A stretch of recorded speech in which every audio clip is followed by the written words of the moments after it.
In the grim darkness of the 41st millennium, there is no such thing as a fair fight. But there is such a thing as the fight. The one where the battlefield goes quiet for a second. Not because the shooting stopped, but because the ground itself started screaming. Today, we're breaking down the fighting part of a war machine. Not the logistics, not the paint job. The moment it throws down, we're talking about the Imperial Knight. Because when this thing decides it's time to brawl, it stops being a vehicle. It becomes a presence. Let's start with the chassis. Look at the legs. That reverse joint, digitigrade structure, isn't just for looking cool. It's for stability.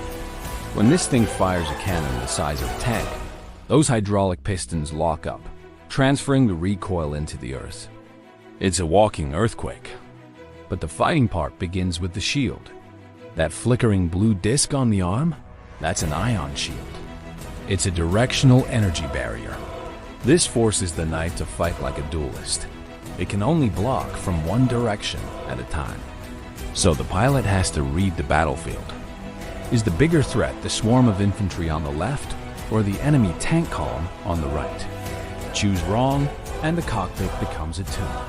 Now, we get to the main event, the arms.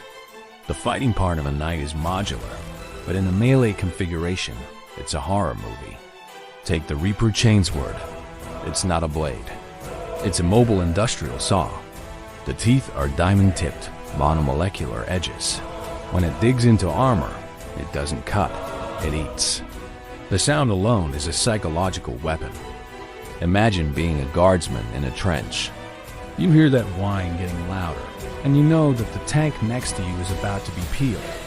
But my personal favorite? The Thunderstrike Gauntlet. This is where the knight stops being a swordsman and becomes a grappler. This fist has built-in graviton generators. It doesn't just punch you. It increases its own mass at the moment of impact. It hits with the force of a starship landing. After it crushes the enemy tank, it picks it up. It uses the wreckage as a makeshift shield. Here is the secret sauce to the fighting part. You don't drive a knight, you become it. The Throne Mechanicum. It's a mind impulse unit that links the pilot's nervous system to the machine's spirit. When the knight takes a last cannon blast to the shoulder, the pilot feels their own shoulder dislocate. When the knight swings, the pilot's muscles fire. This creates a fighting style that is hyper-aggressive. If the pilot feels fear, the machine stutters. But if the pilot feels wrath, the reactor spikes. The best knight pilots are berserkers with a code of honor. They fight like knights of old because the armor happens to be 12 meters tall. So, what does the ultimate fighting part look like? It's a knight charging a warhound titan. By all tactical logic, this is suicide. The titan has bigger guns. The titan has void shields. But the knight has momentum. He closes the distance. He uses the chainsword to sever the hydraulic lines on the titan's ankle. He takes a point-blank plasma blast to the chest. The cockpit glass cracks. The fighting part isn't the weapon. It's the insanity. The willingness to walk into fire just to reach out and grab the enemy cockpit. War machines are judged by firepower or armor. But the soul of the machine is judged by what happens when the ammunition runs dry.